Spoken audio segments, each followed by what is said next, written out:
Hello दोस्तों, स्वागत है आप सभी का एक और नई बुक समरी में। आज की बुक समरी है माइंडसेट, जिसे लिखा है कैरोल एस ड्वेक ने। कैरोल एस ड्वेक एक अमेरिकन साइकोलॉजिस्ट और ऑथर हैं। उन्होंने पर्सनालिटी और सोशल डेवलपमेंट के फील्ड में बहुत योगदान दिया है। खासकर माइंडसेट के ऊपर उनकी थ्योरी ने 2011 में अमेरिकन साइकोलॉजिकल एसोसिएशन ने डिस्टिंग्विश्ड साइंटिफिक कंट्रीब्यूशन अवार्ड से नवाजा था। जब आपका सामना फेलियर से होता है तो आपके मन में सबसे पहले थॉट क्या आता है? क्या आपका कॉन्फिडेंस तुरंत कम हो जाता है, या आप उस हार को एक लर्निंग एक्सपीरियंस के रूप में देखते हैं? क्या आप हर चैलेंज को इस नज़रिए से देखते हैं कि वो बस ये साबित करने का एक मौका है कि आप कितने स्मार्ट और टैलेंटेड हैं, या आप उसे एक ऐसी चीज़ के रूप में देखते हैं जो आपको ग्रो करने में मदद करती है? क्योंकि हर इंसान बिल्कुल यूनिक और दूसरों से अलग होता है, इसलिए हमारे एक्सपीरियंस भी एक दूसरे से बहुत अलग होते हैं। यहाँ तक कि अगर हमारा सामना बिल्कुल एक जैसी प्रॉब्लम से होता है, जैसे कि किसी टफ एग्ज़ाम को पास करने के लिए तैयारी करना, तब भी हम अपने खुद के तरीके से उससे डील करते हैं। तो ऐसा क्यों होता है कि कुछ लोग एक चैलेंज को पार करने के बाद ग्रो करने लगते हैं, वहीं कुछ लोग उसके आगे घुटने टेक कर वहाँ से कभी आगे ही नहीं बढ़ पाते? आपके हर सवाल का जवाब इस बुक में मौजूद है। इस बुक के द्वारा आप समझेंगे कि कैसे अपने बारे में आपकी सोच आपकी ज़िंदगी के हर पहलू पर अपना गहरा असर डालती है। आप जानेंगे कि आपका माइंडसेट यानी नज़रिया कितना इंपॉर्टेंट है। यह आपके जीने के तरीके और प्रॉब्लम का सामना करने की एबिलिटी पर असर डालता है। इसमें आपको अलग अलग माइंडसेट वाले लोग किस तरह अपनी ज़िंदगी जीते हैं, उसकी भी झलक देखने को मिलेगी। इस तरह आप अपने खुद के माइंडसेट के बारे में जानेंगे और ये भी समझेंगे कि अगर ज़रूरत पड़ी तो आप खुद को कैसे बदल सकते हैं। तो चलिए शुरू करते हैं आज की book summary, mindset by Carol S Dweck. The mindset, क्या ये प्रकृति या परवरिश है जो एक इंसान को उसकी पर्सनालिटी देती है? हालांकि इंसान होने के नाते हम सभी में कुछ बातें कॉमन ज़रूर हैं, लेकिन फिर भी हम सब एक दूसरे से बिल्कुल अलग और यूनिक हैं। हमारे जैसा बिल्कुल कार्बन कॉपी पूरी दुनिया में नहीं है। कुछ एक्सपर्ट्स का कहना है कि हर इंसान का एक बेसिक नेचर होता है जो कभी नहीं बदलता। कुछ फिजिकल कैरेक्टरिस्टिक का फ़र्क ज़रूर होता है जो हमें एक दूसरे से अलग बनाता है। वहीं दूसरी ओर कुछ एक्सपर्ट्स का मानना है कि लोगों का माइंडसेट इस बात से बनता है कि उनकी परवरिश किस तरह की गई थी, उन्हें अपनी ज़िंदगी में कैसे माहौल और चैलेंजेस का सामना करना पड़ा था, और वो किस नज़रिए से चीज़ों को देखते हैं। तो अब इन दोनों में से कौन सही है? तो जवाब है दोनों। ये दोनों साथ साथ चलते हैं। आप खुद को कैसे देखते हैं वो आपको बना भी सकता है और बिगाड़ भी सकता है। यह बात सुनने में अजीब लग रही होगी, लेकिन ये बिल्कुल सच है। कुछ लोगों को लगता है कि वो बहुत होशियार और स्मार्ट हैं और इसमें उन्हें बिल्कुल भी डाउट नहीं होता, तो इसे फिक्स माइंडसेट कहते हैं। इन लोगों का मानना है कि हम सब एक लेवल ऑफ इंटेलिजेंस और लिमिटेड कैपेसिटी के साथ पैदा होते हैं और इसे कम या ज़्यादा नहीं किया जा सकता। इनका माइंडसेट जैसे एक पत्थर की लकीर हो जाती है, जहाँ वो खुद को बदलना ही नहीं चाहते, और ये इनके अंदर एक गहरी इच्छा को जन्म देता है। ये लोग हर किसी को ये साबित करना चाहते हैं कि ये कितने स्मार्ट हैं। ऑथर ने इस माइंडसेट को बहुत से लोगों में देखा है जो इसे अपने एजुकेशन, करियर और रिलेशनशिप में दिखाने की कोशिश करते हैं। ऐसे लोगों को लगता है कि हर सिचुएशन खुद को स्मार्ट साबित करने का एक मौका है, और अगर वो ऐसा नहीं कर पाए तो वो खुद को एक फेलियर समझने लगते हैं। इन सबसे अलग एक और माइंडसेट है जो कहती है एफर्ट के जरिए खुद को बदला जा सकता है। इसे ग्रोथ माइंडसेट कहा जाता है। ऐसा तब होता है जब आपको लगता है कि जिन क्वालिटीज़ के साथ आप बड़े हुए हैं उसकी वजह से आप एक पॉइंट पर आकर अटक गए हैं, इसलिए आप बड़े जुनून और जोश के साथ खुद को बदलने की कोशिश करने लगते हैं, क्योंकि आप जानते हैं कि आपको अभी बहुत कुछ सीखना बाकी है। इन लोगों का मानना है कि पैदाइशी टैलेंट जैसी कोई चीज़ नहीं होती और किसी भी चीज़ को एफर्ट और लगातार प्रैक्टिस के जरिए हासिल किया जा सकता है। आइए इसे एग्जाम्पल से समझते हैं। इमेजिन कीजिए आप एक कॉलेज स्टूडेंट हैं, और जब आप मंडे को कॉलेज गए तो आपका वो दिन बहुत ही बुरा गुजरा। न सिर्फ आपको अपने पसंदीदा क्लास में बहुत कम मार्क्स मिले, बल्कि आपको पार्किंग का फ़ाइन भी देना पड़ा। इसके बाद जब आपने अपने दोस्त के साथ अपने इमोशंस को शेयर करने की कोशिश की तो उसने आपकी बात पर ध्यान ही नहीं दिया। अगर यहाँ आपका फिक्स माइंडसेट होगा तो आप खुद के लिए बुरा महसूस करने लगेंगे, और तो और आप यहाँ तक सोच लेंगे कि आपकी ज़िंदगी बिल्कुल बेकार है और इस पूरी दुनिया में आप सबसे बड़े बेवकूफ़ हैं। जब आपका माइंडसेट फिक्स्ड होता है तो आप खुद पर दया करने लगते हैं, अपने गुस्से और दुख को कम करने के लिए जंक फूड खाने लगते हैं और इस बात पर गंगा जमुना बहाने लगते हैं कि आप कितने बड़े लूजर हैं। ऐसे लोग दूसरों को दोष देने और बहाना बनाने की सोच को अपना लेते हैं। ये किसी चीज़ की जिम्मेदारी लेना नहीं चाहते। आप इन सब चीज़ों में ना जाने कितना टाइम वेस्ट करते हैं, लेकिन 2 मिनट इस बात पर गौर नहीं करते कि क्या सच में आपका दिन इतना बुरा था कि आप इस तरह रिएक्ट करें। क्योंकि फिक्स्ड माइंडसेट वाले लोग हर वक्त खुद को साबित करने की कोशिश में लगे रहते हैं।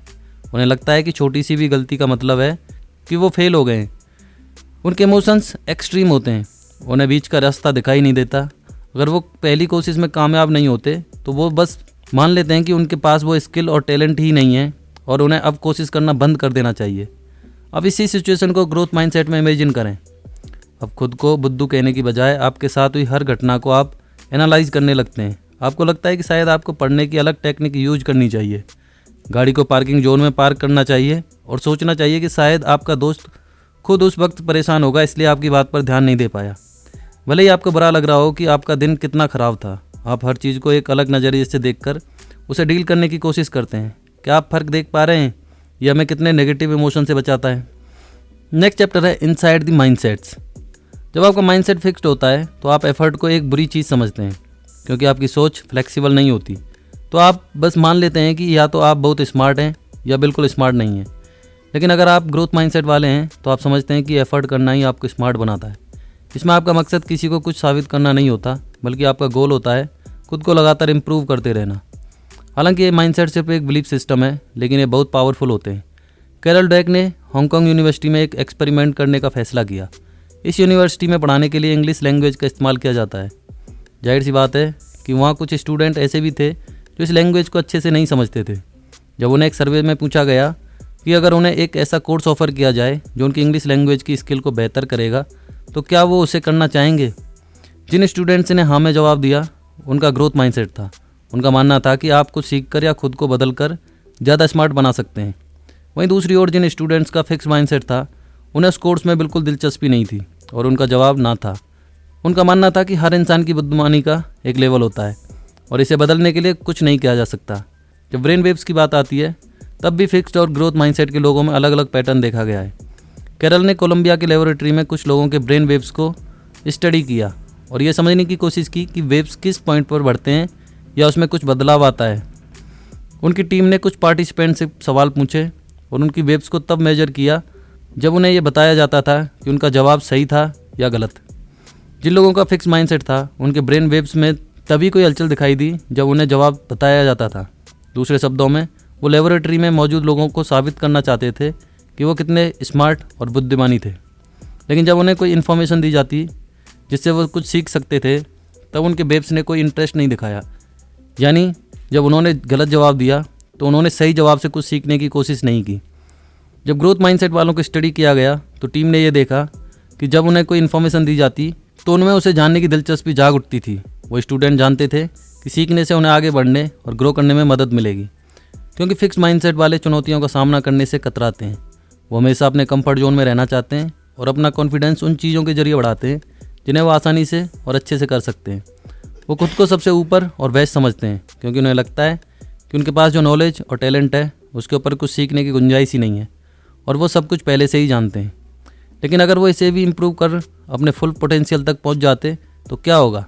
या फिर वही बात आती है कि ऐसे लोग मेहनत करना और रिस्क लेना पसंद नहीं करते।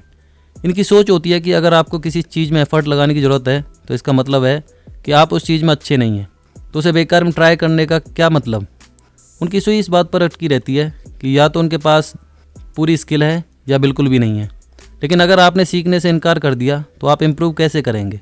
ग्रोथ माइंडसेट वाले अक्सर खुद से यही सवाल पूछते हैं, इसलिए वो चैलेंज एक्सेप्ट करने के लिए तैयार रहते हैं, क्योंकि वे जानते हैं कि अगर वो फेल भी हुए तब भी वो उससे कुछ ना कुछ ज़रूर सीखेंगे। और ऐसा नहीं है कि ग्रोथ माइंडसेट वालों को फेलियर से तकलीफ नहीं होती, लेकिन वो इस फेलियर को तोड़ने नहीं देते। उनका जज्बा होता है कि मैं फेल हुआ तो क्या हुआ, मैं अपनी गलतियों से सीख कर दोबारा इसका सामना कर इसे पार करूँगा। नेक्स्ट चैप्टर है the truth about ability and accomplishment. अब सवाल आता है कि क्या आपके माइंडसेट का आपके स्कूल की परफॉर्मेंस पर असर पड़ता है? कैरल और उनके साथियों द्वारा किए गए एक स्टडी ने साबित किया है कि हाँ, इसका असर होता है। उन्होंने कुछ केमिस्ट्री स्टूडेंट्स की परफॉर्मेंस और उनके माइंडसेट को स्टडी किया। उनका कोर्स ये डिसाइड करने वाला था कि प्री मेड करिकुलम में सिलेक्ट होंगे या नहीं। वो स्टूडेंट्स काफ़ी टेंस्ड थे, लेकिन उन्हें कहीं ना कहीं उम्मीद भी थी।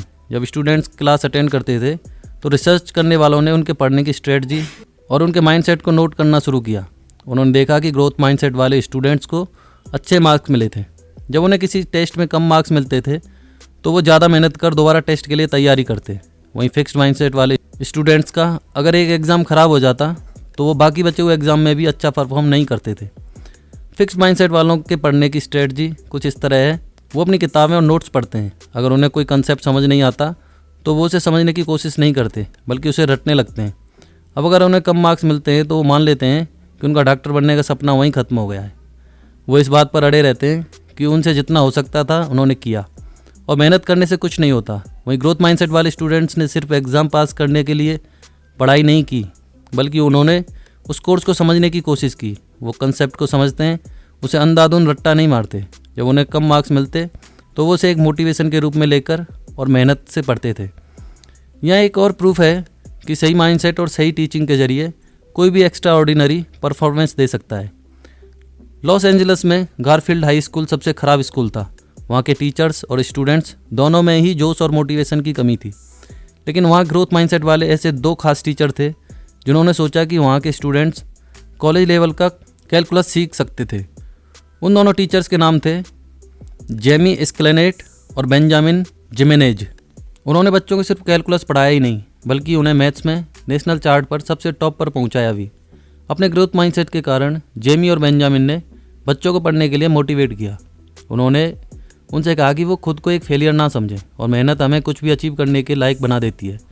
स्टूडेंट ने उनकी बातों को सीरियसली लिया और खुद पर यकीन करने का माइंडसेट अपनाने लगे कि वो इस एग्ज़ाम को बखूबी पास कर सकते थे और अंत में बिल्कुल वैसा ही हुआ। उन्होंने इतना अच्छा परफॉर्म किया था कि उन्हें इसके लिए अवार्ड भी दिया गया। तो यह हमें क्या बताता है? स्टूडेंट को बुद्धू, स्टूपिड जैसे लेवल देना उन्हें पढ़ने से रोकता है। लेकिन जब इन दोनों टीचर्स ने बच्चों को पढ़ाना शुरू किया तो उन्होंने अपने स्टूडेंट्स को बेवकूफ़ नहीं समझा बल्कि इन एक्स्ट्रा ऑर्डिनरी टीचर्स ने उन्हें मोटिवेट करने के लिए अलग अलग रास्ता ढूंढा। उन्होंने बच्चों पर विश्वास दिखाया और इसी विश्वास ने बच्चों को खुद पर विश्वास करना सिखाया और अंत में ऐसा रिजल्ट सबके सामने था जिसकी सिवाय इन दोनों टीचर्स के किसी को भी उम्मीद नहीं थी। नेक्स्ट चैप्टर है sports, the mindset of a champion. अगर आप स्पोर्ट्स में दिलचस्पी रखते हैं तो आपने कई बार इस लाइन को ज़रूर सुना होगा कि वो तो एकदम नेचुरल और गिफ्टेड प्लेयर है। पहले आपकी सोच यही रही होगी कि ऐसा कहने में कुछ गलत नहीं है। बाकी कुछ लोग एक्स्ट्रा ऑर्डिनरी टैलेंट के साथ पैदा होते हैं, जैसे मानो वो एक महान स्पोर्ट्समैन बनने के लिए ही पैदा हुए हों। लेकिन अब जब आपने इस बुक को पढ़ लिया है तो आप इसे एक अलग नज़रिए से देखने लगेंगे। हालांकि फिजिकल क्वालिटी जैसे अच्छी हाइट, लंबे पैर वगैरह आपको कुछ एडवांटेज ज़रूर देते हैं, लेकिन ये सिर्फ आपका माइंडसेट ही है जो आपको दूर तक ले जा सकता है। बिलीवीन के लिए कहते हैं कि वो भी एक नेचुरली गिफ्टेड इंसान है। जब वो स्कूल में थे तो स्पोर्ट्स में बहुत एक्टिव थे। बास्केटबॉल में वो MVP थे और फुटबॉल में क्वार्टरबैक। बेसबॉल में वो सबसे बेहतरीन हिटर थे। उनके पास सब कुछ था सिवाय एक चैंपियन के माइंडसेट के। विली का माइंडसेट इतना रिजिड था कि उन्हें लगता था कि उनका पैदाइशी टैलेंट उन्हें सबसे यूनिक प्लेयर बनाने वाला था।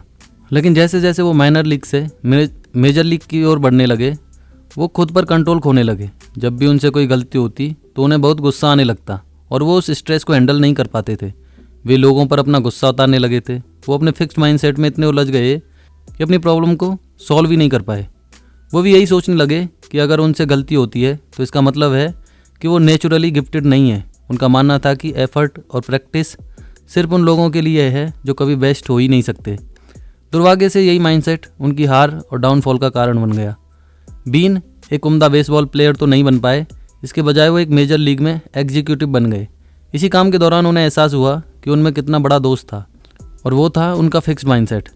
लेनी डिक्स्ट्रा जो पहले उनके टीममेट थे, उन्होंने बीन को अपनी गलती का एहसास करवाया।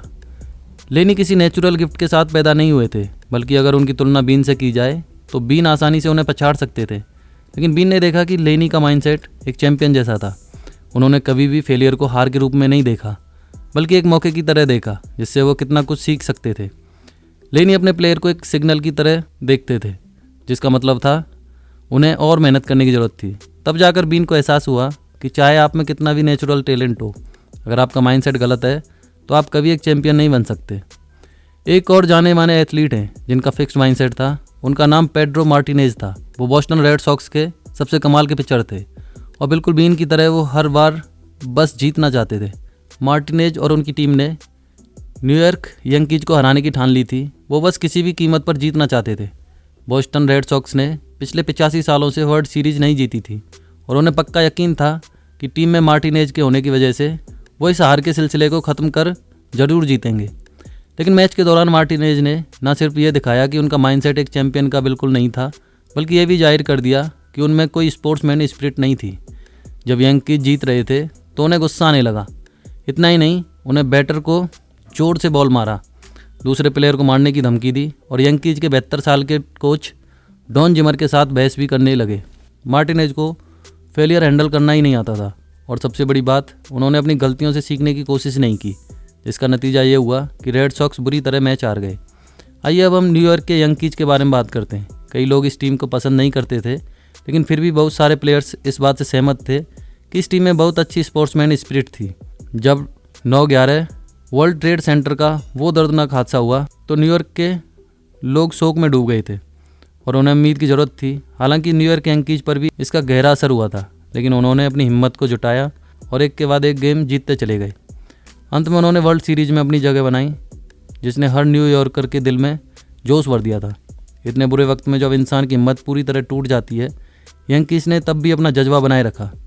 वो पूरे जोश और हिम्मत के साथ खेले, उस फाइटिंग स्पिरिट को जिंदा किया और अच्छी परफॉर्मेंस से सबका दिल और सम्मान जीता। इससे पता चलता है कि उनका कैरेक्टर कितना स्ट्रांग है, उनमें अटूट विल पावर और पॉजिटिव माइंडसेट भी है। नेक्स्ट चैप्टर है parents, teachers and coaches, where do mindsets come from. ये जानते हुए भी कि हमारे पेरेंट्स, टीचर्स और वेल विशर्स हमारा भला चाहते हैं, कभी कभी उनसे मिलने वाली तारीफ से हमारा दम घुटने लगता है। वो जो कुछ भी कहते हैं उसका आपके माइंडसेट पर असर होता है और वो या तो बेहतर हो जाता है या बदतर हो जाता है। बच्चे बहुत सेंसिटिव होते हैं और बड़े उनसे जो भी कहते हैं वो उनके माइंड और दिल में बैठ जाता है। कई बार वो उसका एक अलग ही मतलब निकाल लेते हैं। जैसे मान लीजिए कि आपने अपने बच्चे से कहा, तुम तो बहुत इंटेलिजेंट हो, ज़्यादा पढ़े बिना भी तुम्हें इतने अच्छे मार्क्स मिले। अब बच्चा इसका मतलब ये निकालता है कि मुझे पढ़ने के लिए ज़्यादा मेहनत नहीं करनी चाहिए, क्योंकि मेहनत करने का मतलब है कि मैं इंटेलिजेंट नहीं हूँ। जब आप कहते हैं कि तुम तो चीज़ों को बड़ी जल्दी समझ जाते हो, तुम तो बहुत स्मार्ट हो, तब एक बच्चा सोचता है अगर मैं तुरंत सब कुछ नहीं सीखूंगा तो मुझे स्टूपिड कहा जाएगा। इसलिए बचपन से ही हमारी फिक्स्ड या ग्रोथ माइंडसेट बनना शुरू हो जाती है। इसलिए हमें बहुत ध्यान से और सोच समझकर बच्चों की तारीफ़ या उनसे कुछ कहना चाहिए। अगर आप तारीफ़ करना चाहते हैं तो उस मेहनत और प्रोसेस की करें जिससे उसे सक्सेस मिली है। जैसे अगर आपके बच्चे के मार्क्स अच्छे आए हैं तो ये कहने के बजाय कि तुम बहुत इंटेलिजेंट हो, ये कहें कि तुमने खेलने के बजाय पढ़ने में जो समय दिया है और मेहनत की है, ये उसकी वजह से हुआ है। अगर आप एक टीचर हैं और किसी स्टूडेंट को उसके अच्छे ऐसे के लिए शाबाशी देना चाहते हैं तो उसके काम में लगाए एफर्ट की तारीफ़ करें। अगर आप लोगों में ग्रोथ के माइंडसेट को बढ़ावा देना चाहते हैं तो आपको उनके मेहनत और एफर्ट की तारीफ़ करनी चाहिए जो वो अपने काम में लगाते हैं, उनके अचीव किए हुए रिजल्ट की नहीं। अपने शब्दों को बहुत सोच समझ कर कहें, क्योंकि आप सामने वाले को क्या मैसेज भेज रहे हैं वो ज़्यादा ज़रूरी होता है। अपने आप से पूछें कि क्या आपकी बातें किसी को ग्रो करने में मदद कर रही हैं या आपकी बातों से उन्हें ऐसा लगता है कि आप उनकी काबिलियत को जज कर रहे हैं। चाहे पेरेंट हों, टीचर हों या एक कोच, एक बच्चा जो अचीव करना चाहता है उसे उसमें एफर्ट लगाने के लिए मोटिवेट करें। उन्हें फेलियर को हार नहीं बल्कि कुछ सीखने के मौके के रूप में देखने के लिए एनकरेज करें। नेक्स्ट चैप्टर है चेंजिंग माइंडसेट, ये वर्कशॉप। हालांकि माइंडसेट बचपन से ही डेवलप होना शुरू हो जाता है, आप उसे बदल सकते हैं। अगर आपका माइंडसेट भी फिक्स्ड है तो चिंता ना करें। माना कि माइंडसेट बदलना आसान नहीं होता, लेकिन आप अपने सोचने का दायरा बढ़ाकर नई सोच को अपनाकर ऐसा कर सकते हैं और यकीन मानिए वो आपके पुराने नज़रिए से बहुत बेहतर होगा। साइकेट्रिस्ट एरोन बेक ने जब अपने पेशेंट्स की बातें सुनी तब उन्हें इस बात का एहसास हुआ उनकी प्रॉब्लम की जड़ थी उनका बिलीफ सिस्टम जो उन्होंने अपने बारे में और दूसरों के बारे में बना रखा था। हमारा माइंड हमारे आसपास होने वाली हर चीज़ को बड़े गौर से नोटिस करता है, यहीं से हमारा माइंडसेट बनना शुरू होता है। कई बार हम बातों का गलत मतलब निकाल लेते हैं जो हमें चिंतित और उदास महसूस कराता है। कॉग्निटिव थेरेपी इसे सॉल्व करने में मदद करती है। एग्जाम्पल के लिए, अलाना को अपनी क्लास में सबसे कम मार्क्स मिले थे। अब कॉग्निटिव थेरेपी की मदद से वो खुद से ये नहीं कहेगी कि मैं कितनी स्टूपिड हूँ, बल्कि वो उन घटनाओं के बारे में सोचने लगेगी जब उसे अच्छे मार्क्स मिले थे। ये थेरेपी उसे सोचने में मदद करेगी कि सिर्फ मार्क्स उसकी इंटेलिजेंस को नहीं दिखा सकते। फेल होना बस हमारी ग्रोथ का एक हिस्सा होता है। कॉग्निटिव थेरेपी लोगों को ये महसूस करने में मदद करती है कि वो जो खुद के बारे में सोचते हैं वो पत्थर की लकीर नहीं है, उनकी सोच गलत भी हो सकती है। अगर आप जानते हैं कि आपका माइंडसेट भी फिक्स्ड है और आप उसे बदलना चाहते हैं तो आपने आधी जंग तो वैसे ही जीत ली।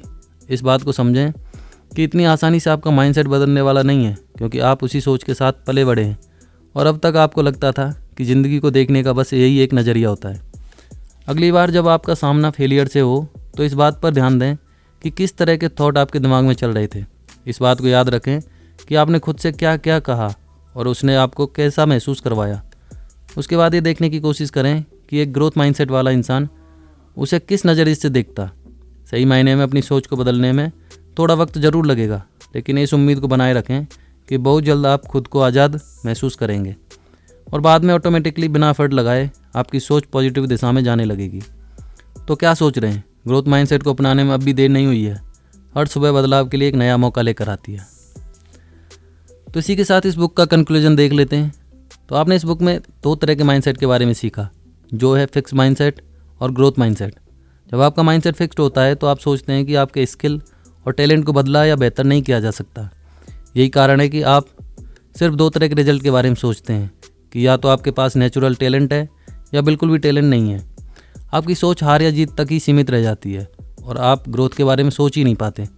फिक्स माइंडसेट वाले मानते हैं कि हम लिमिटेड कैपेसिटी के साथ पैदा होते हैं और सीखना या मेहनत करना फिजूल है। फिक्स माइंडसेट वाले हारने से डरते हैं कि अगर वो फेल हो गए तो उनकी इमेज ख़राब हो जाएगी और सब उन्हें फेलियर समझेंगे, इसलिए वो चैलेंज एक्सेप्ट नहीं करना चाहते। जबकि ग्रोथ माइंडसेट हमें सिखाती है कि सीखने का कोई अंत नहीं होता। इसमें आप अपनी गलतियों से सीखकर लगातार इम्प्रूव करते हैं। फेल होने के बाद भी आप रिस्क लेना बंद नहीं करते और अपना एफर्ट करते रहते हैं और अंत में यही मेहनत आपको लाइफ में बहुत सक्सेसफुल बनाती है। आपने ये भी समझा कि आपके माइंडसेट का आपकी लाइफ पर कितना गहरा असर होता है। जब आप किसी प्रॉब्लम का सामना करते हैं तो फिक्स्ड माइंडसेट आपको डीट बना देता है, जो आपको दूसरे रास्ते को देखने नहीं देता। जबकि ग्रोथ माइंडसेट आपको एक नया रास्ता दिखाकर उस प्रॉब्लम को सॉल्व करने में और लाइफ में आगे लेकर जाने में मदद करता है।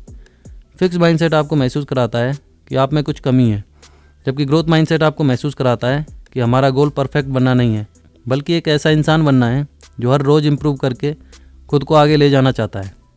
खुद के बारे में अपनी राय को बदलना थोड़ा मुश्किल ज़रूर है, लेकिन नामुमकिन नहीं है।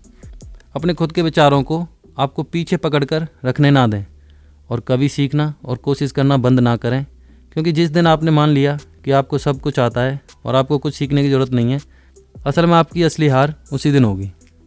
तो ये बुक समरी तो यहीं समाप्त होती है। इस बुक समरी से संबंधित आपका कोई भी सवाल या सुझाव है तो आप हमें कमेंट सेक्शन में जाकर बता सकते हैं। साथ ही ये भी बता सकते हैं कि नेक्स्ट बुक समरी आप कौन सी सुनना चाहते हैं। तो फिर होगी मुलाकात नेक्स्ट बुक समरी में। जय हिंद, जय भारत।